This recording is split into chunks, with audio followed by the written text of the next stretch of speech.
Good morning to all of you. तो मेरा नाम है अनन्या और मैं आज आप लोगों के सामने फिर से आ चुकी हूँ अपना इंग्लिश ग्रामर का टॉपिक टेंस लेकर के।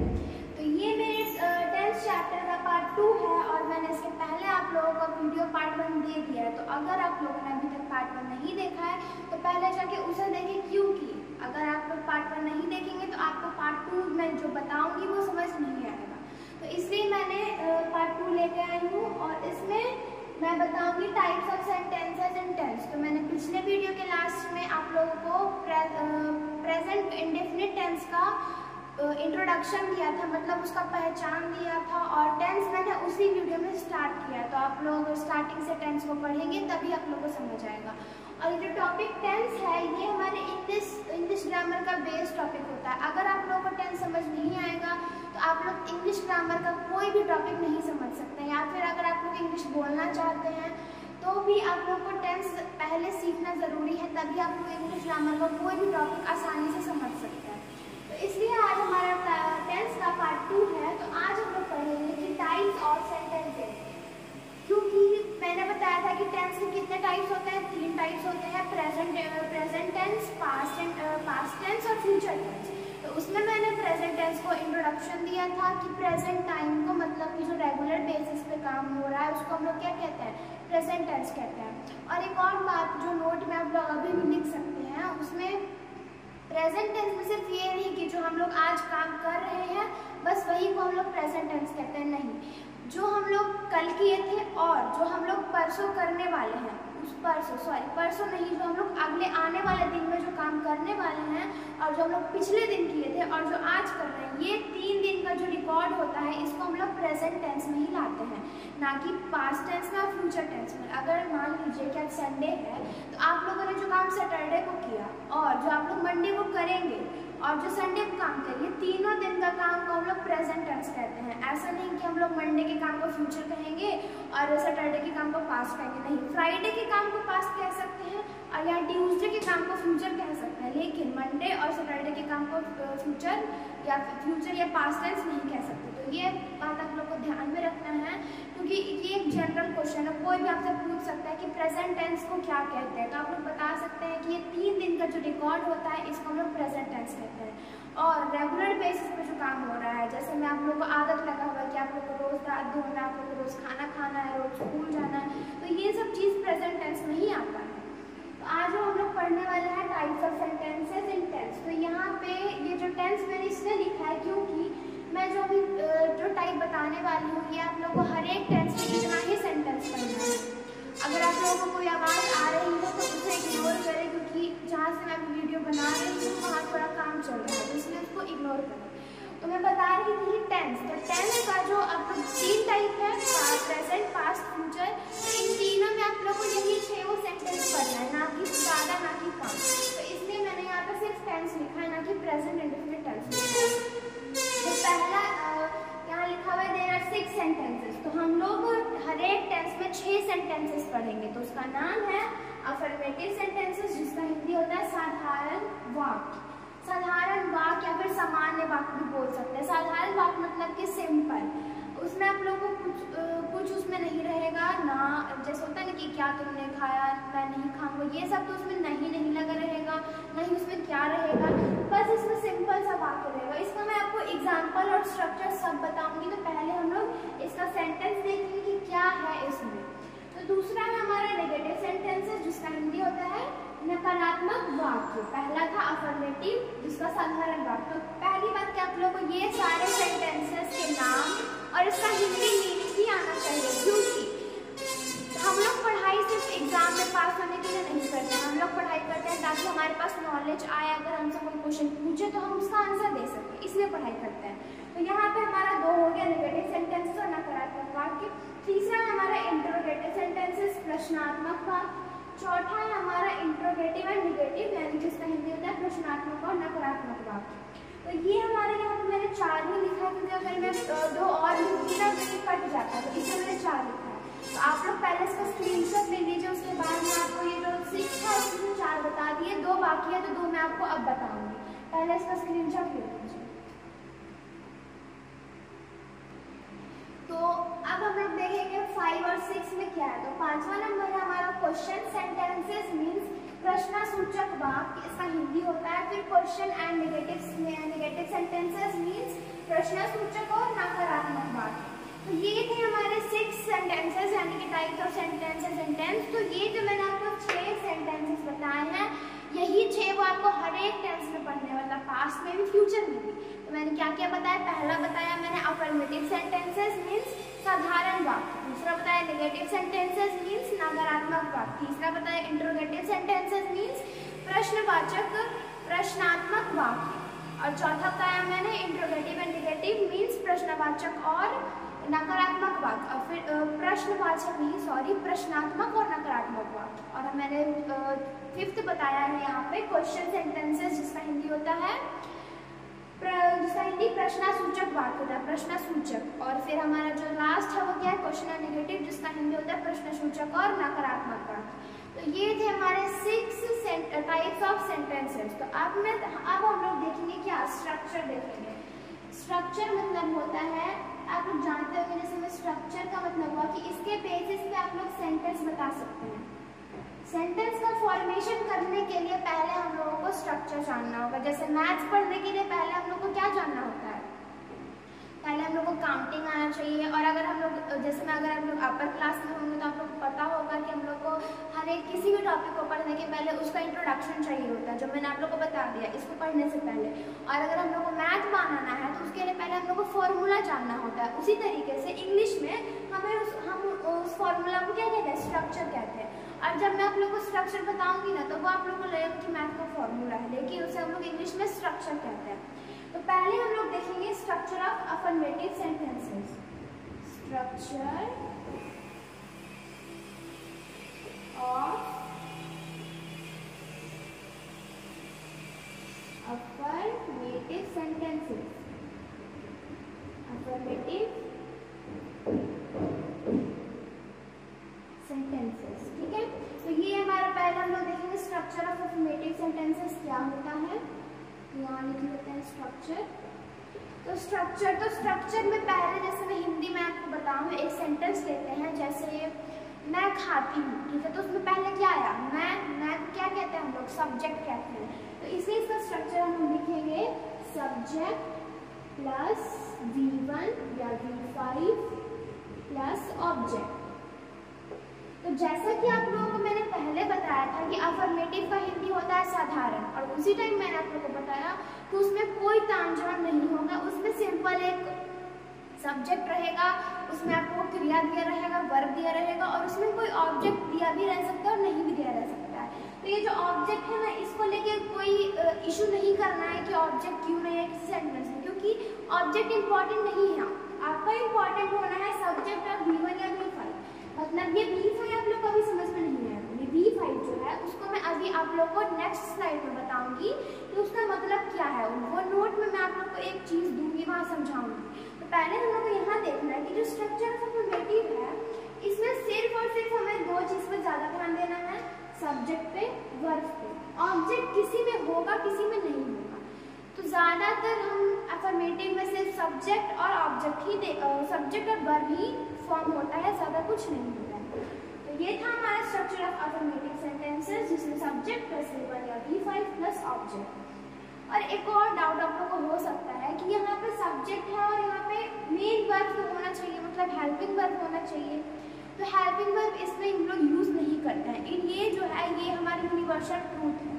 तो ये आप लोग अपने दिमाग में बैठाना होगा कि इसमें अफर्मेटिव सेंटेंसेस में हम लोग कोई भी मेन वर्ब या फिर जो मेन वर्ब, इसमें देखिए मेन वर्ब से आपका यही होगा, ये जो आपका वर्ब दिख रहा है V1 या V5, ये आपका मेन वर्ब होगा इस सेंटेंसेस में।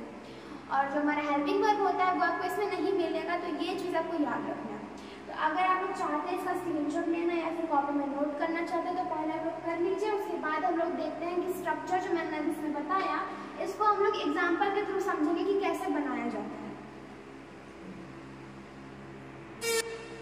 तो अब हम लोग देखेंगे नोट, यानी कि ये कुछ इंपॉर्टेंट बातों को हम लोग नोट में लिखते हैं। तो पहले मैंने यहाँ पे लिख दिया है V5। V5 का एक बेस फॉर्म कहते हैं V5 को, और इसको हम लोग SIES भी कह सकते हैं। तो कुछ लोग इसको SIES बोलते हैं और हम लोग वर्ब के रूप में इसको V5 का नाम दे चुके हैं। तो पहले मैंने नोट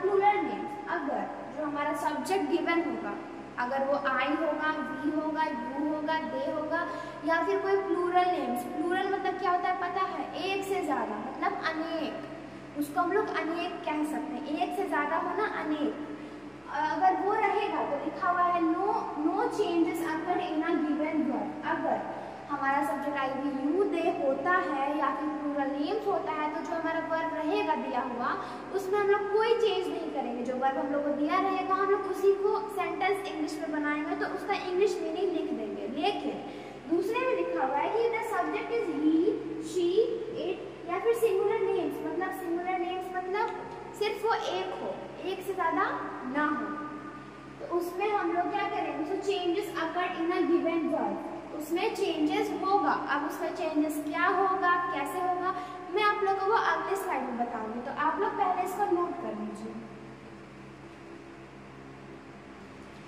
तो अब हम लोग देखेंगे कितने सब्जेक्ट्स होते हैं। मैं आप लोगों से सॉरी बोलना चाहती हूँ क्योंकि मैंने पिछले स्लाइड में मुझे वो बताना चाहिए था, मैं पहले आप लोग एग्जाम्पल नहीं समझा सकती। मैंने पिछले स्लाइड में लिखा, नोट में था कि आई वी यू दे या फिर प्लूरल नेम्स रहेगा तो हम लोग उसको क्या, उसमें हम लोग उसके वर्ड में चेंज नहीं करेंगे, तो उसका हिंदी भी आप लोगों को पता होना चाहिए, क्योंकि अगर हम लोग सेंटेंस बनाएंगे तो उसको हम लोग इंग्लिश में ट्रांसलेट करेंगे, हिंदी टू इंग्लिश करेंगे ना, तो उसके लिए हम लोग को पहले उसका हिंदी जानना होगा। तो पहले हम क्या लिखेंगे, सब्जेक्ट्स,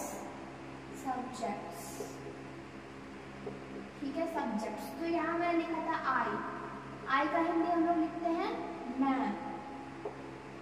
फिर हम लोग लिखेंगे वी का हिंदी होता है हम लोग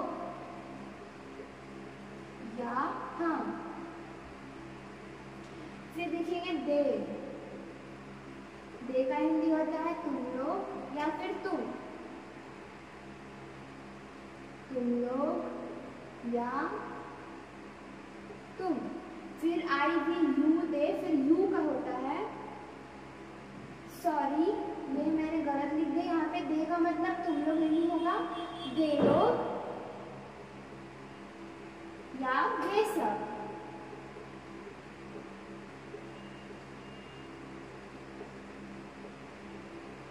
यहाँ हम सब भी हो सकता है, ठीक है। और फिर यू को हम लोग लिखेंगे तुम लोग या तुम सब।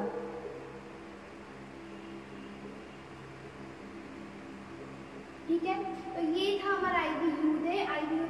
इतने को हम लोग कह सकते हैं क्या, प्लूरल सब्जेक्ट्स।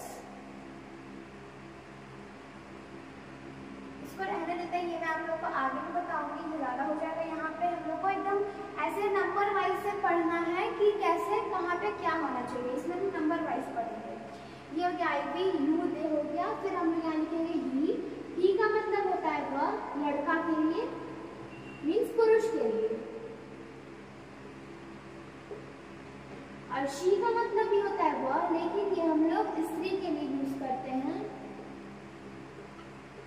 मीन्स लड़की, और यहाँ पे हम लोग लिखेंगे पुरुष के लिए,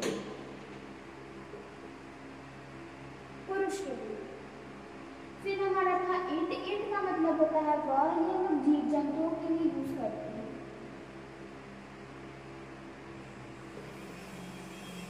तो 1 2 3 4 5 6 7, तो ये हम लोग अभी यूज करेंगे। ये सातों सब्जेक्ट के यूज से हम लोग अभी सीखेंगे कि कैसे हम लोग किसी भी सेंटेंस को इंग्लिश में कन्वर्ट कर सकते हैं। तो पहले आप लोग इसको लिखना चाहते तो लिख लीजिए, नहीं तो इसको स्क्रीनशॉट लेना चाहते तो पहले स्क्रीनशॉट ले लीजिए। उसके बाद मैं आप लोगों को अफर्मेटिव सेंटेंसेस को समझाऊंगी कि कैसे उसमें चेंजेस होता है और कैसे चेंजेस नहीं होता है। तो पहले इसको स्क्रीनशॉट ले लीजिए। तो अब हम लोग देखेंगे कि अफर्मेटिव सेंटेंसेस को कैसे फॉर्म कर सकते हैं, उसका एग्जाम्पल देखेंगे। तो पहले इसको रफ कर लेते हैं ताकि हम उसको अच्छी तरीके से स्पेस में समझ सकें।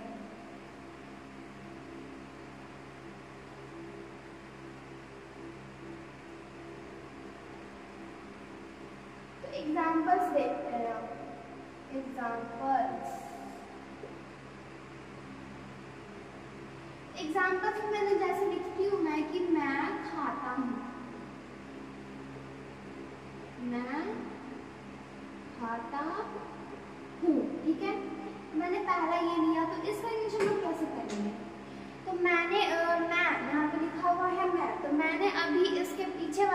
में बताया था कि मैं का इंग्लिश क्या होता है, आई होता है।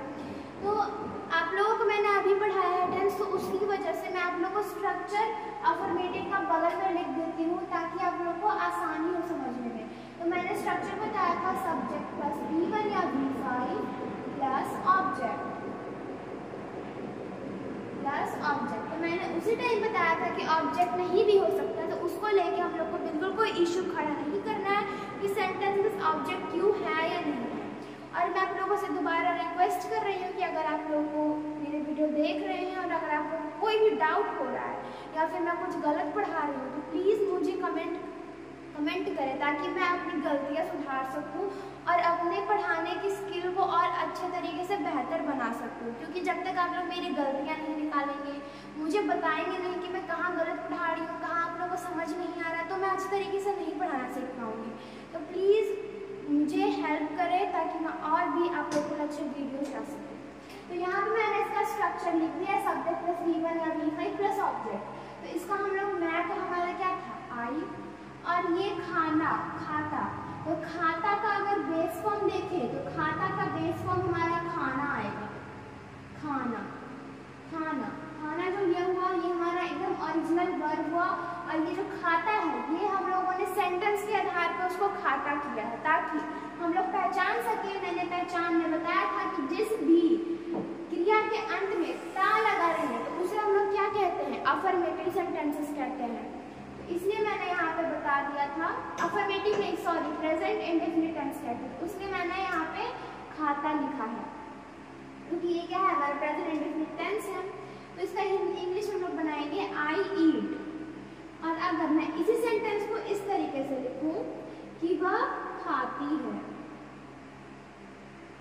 वह खाती है, तो वह का हम लोग यहाँ देख सकते हैं। अगर आप लोगों को ये समझ में ना आए कि ये लड़के के लिए बोला जा रहा है कि लड़की के लिए, तो हम लोग को कोई इशू नहीं करना है। हम लोगों को यहाँ देखना है ये ती जो है, तो ती लिखा हुआ है यहाँ पे, ती यानी कि लड़की को कहा जा रहा है कि वो खाती है, मैं खाती हूँ यहाँ रहता, तो ये लड़की के लिए होता। लेकिन लड़की हो या लड़का हो, हम लोग मैं का हिंदी आई ही लिखेंगे। तो यहाँ पे वह खाती है, मैं का इंग्लिश आई ही लिखेंगे, वह खाती है। तो इसका हम लोग क्या इंग्लिश करना है, तो वह खाती है। तो मैंने अभी बताया कि लड़की होगी तो लड़की के लिए हम लोग क्या यूज करेंगे, शी का यूज करेंगे, शी का यूज करेंगे। अगर लिखा रहेगा कि वह खाती है तो शी का यूज करेंगे। तो यहाँ पे हम लोग वह खाती है, तो यहाँ लिखेंगे शी इज। और अब आप लोगों को कंफ्यूजन नहीं होना चाहिए कि यहाँ पे मैंने एस क्यों लगाया। और एक और बात मैं आप लोगों को बता दूं कि एस कहाँ पे लगेगा और एस कहाँ पे नहीं लगेगा। तो आप लोग पहले इसको समझ लिए, तो अब मैं आप लोगों को बताऊंगी कि एस कहाँ लगाना है और एस कहाँ नहीं लगाना है। मैं फिर से एग्जांपल लेके बताऊंगी, आप लोगों को कोई टेंशन लेने की जरूरत नहीं है कि मुझे एग्जांपल समझ नहीं आया। तो आप लोग पहले इसको समझिए कि यूज ऑफ एस या ईएस, यूज ऑफ एस या ईएस, तो ये था हमारा यूज ऑफ एस या ईएस कैसे होगा। तो अगर आप लोग को एस यूज करना है, ये एस जो है अगर आपको ये यूज करना है, तो इसको हम लोग कहाँ यूज करेंगे, if the verb ends in consonant, if the verb ends in consonant, then we use s,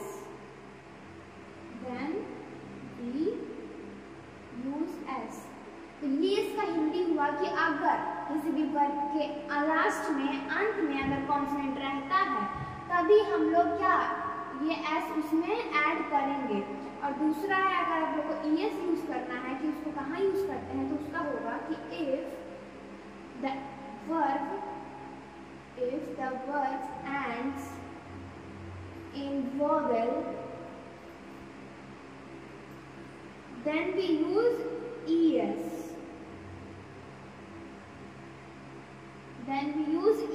मतलब कि अगर कोई भी वर्ब, जैसे मैं इसका एग्जांपल आप लोग को बताती हूँ समझाने के लिए। एग्जांपल्स यहाँ नहीं लिखेंगे, हम लोग इसको ऊपर में लिखते हैं ताकि आप लोग को अच्छे तरीके से दिख सके।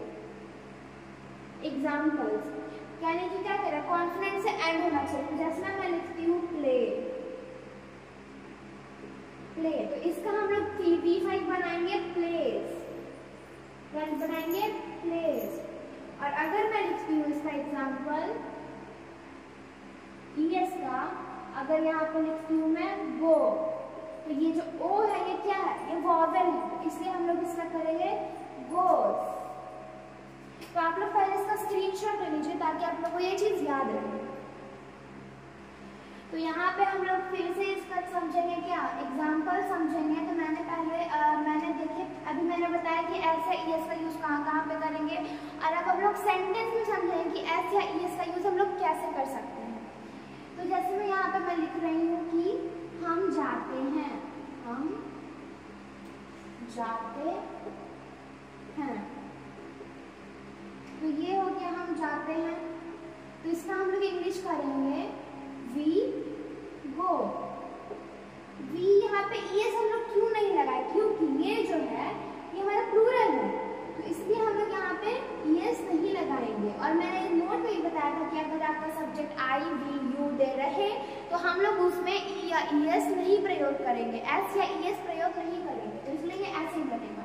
और अगर इसी को हम लोग इस तरीके से लिखें कि राम जाता है, राम जाता है, तो इसमें हम लोग लिखेंगे कि राम गोस, क्योंकि राम जो है वो मैंने बताया था कि अगर सिंगुलर नेम्स रहे तो हम लोग वहाँ पे E या ES का, S या ES का प्रयोग करेंगे, तो इसमें यहाँ पे होगा राम गोस। ऐसा नहीं है कि अगर राम मैंने यहाँ पे लिखा तो अगर वहाँ पे आपको क्वेश्चन पेपर में आ जाएगा कि राम और सीता जाते हैं तो वहाँ आप लोग ES लगा देंगे, नहीं, राम और सीता प्लूरल हो जाएगा। अगर मैं यहाँ पे लिखूँ कि राम और सीता जाते हैं, राम और सीता क्या करते हैं, जाते हैं, तो यहाँ पे हम लोग का ये बनेगा कि राम एंड सीता, राम एंड सीता गोस, गोस नहीं होगा, क्या होगा, राम एंड सीता गो। तो ये जो मैंने आप लोग को जितना भी सेंटेंसेस दिया, ये सेंटेंसेस हमारा बिना ऑब्जेक्ट का सेंटेंस था, लेकिन अब मैं आप लोगों को जो सेंटेंसेस बताने वाली हूँ वो सेंटेंसेस में आप लोग को ऑब्जेक्ट दिखेगा। तो देखिए कैसे रहता है जिसमें ऑब्जेक्ट होता है। तो जिसमें ऑब्जेक्ट होगा वो सेंटेंस रहेगा कुछ इस तरीके से कि जिसमें मैं लिख रही हूँ कि तुम पटना आते हो, तुम पटना आते हो। तो इसमें जो है हमारा पता है ऑब्जेक्ट कौन सा है, ये पटना, ये जो पटना जो हम लोग का एक्स्ट्रा में दिख रहा है ये जो है ये हमारा क्या है, ये हमारा ऑब्जेक्ट है। इसको हम लोग कैसे बनाएंगे, यू कम पटना। और अगर ये सेंटेंस कुछ इस तरीके से रहेगा कि सीता पटना आती है, सीता पटना क्या करती है, आती है, तो इसमें हम लोग बनाएंगे कि सीता कम्स पटना। और आई होप कि आप लोगों को ये क्लियर हो गया होगा कि यहाँ पे मैंने कम्स में ES क्यों लगाया है। तो क्योंकि ये जो सीता है ऐसा कुछ नहीं होगा कि अगर सेंटेंस में ऑब्जेक्ट आ गया तो उसके बाद उसमें S या ES वाला सिस्टम खत्म हो जाएगा, नहीं, ये S या ES वाला सिस्टम कब खत्म होगा और क्यों खत्म होगा ये मैं आपको नेक्स्ट वीडियो में बताऊंगी कब खत्म होता है। तो यहाँ पे ये हो गया हमारा सीता कम्स पटना। तो मैंने आप लोगों को पूरे सेंटेंसेस में कंपेयर करके बता दिया कि कहाँ पे हम लोगों को किस तरीके से पढ़ना है, किस तरीके से इसको कन्वर्ट करना है और कैसे करना है। तो अगर आप लोगों को मेरी वीडियो से समझ में आया हो या फिर किसी भी सेंटेंस में डाउट हो, किसी भी सेंटेंस में मैंने गलत लिखा हो, कुछ आपको डाउट हो, तो प्लीज़ आप लोग मुझे कमेंट करें ताकि मैं उस चीज़ को सुधारूँ, आप लोगों को और अच्छे तरीके से समझाऊँ। एकदम नीचे मैं चाहती हूँ कि मैं जो पढ़ा रही हूँ वो हर एक इंसान को एकदम अच्छे तरीके से समझ में आए, इसलिए मैंने पहला चैप्टर आर्टिकल लिया था ताकि वहाँ मैं आप लोगों को ठीक तरीके से समझा सकूँ। वो बेस फॉर्म था, उसके बाद में उससे आगे आई तो मैंने टेंस लिया है। तो प्लीज़ अगर आप लोगों को समझ ना आए तो मुझे कमेंट करें और मैं आप लोगों को उसके लिए भी एक अलग वीडियो बना कर दूँगी। तो अगर आप लोगों को आज जो भी मैंने पढ़ाया वो समझ आया हो तो प्लीज़ मेरे आईडी को सब्सक्राइब करें और लाइक करना ज़रूर ना भूलें, और प्लीज़ इस वीडियो को शेयर करें ताकि मेरे वीडियोस में व्यूज़ जाएं और मेरे सब्सक्राइबर्स बढ़े, ताकि मैं और भी ज़्यादा अच्छे अच्छे वीडियोस ला सकूँ। तो अगर आप लोगों को मेरी आज की वीडियो पसंद आई हो तो धन्यवाद, एंड आप लोग इसको अच्छे तरीके से पढ़िए और इसको रिवाइज करते रहिए ताकि आप लोगों को याद रहे। And thank you and bye all of you.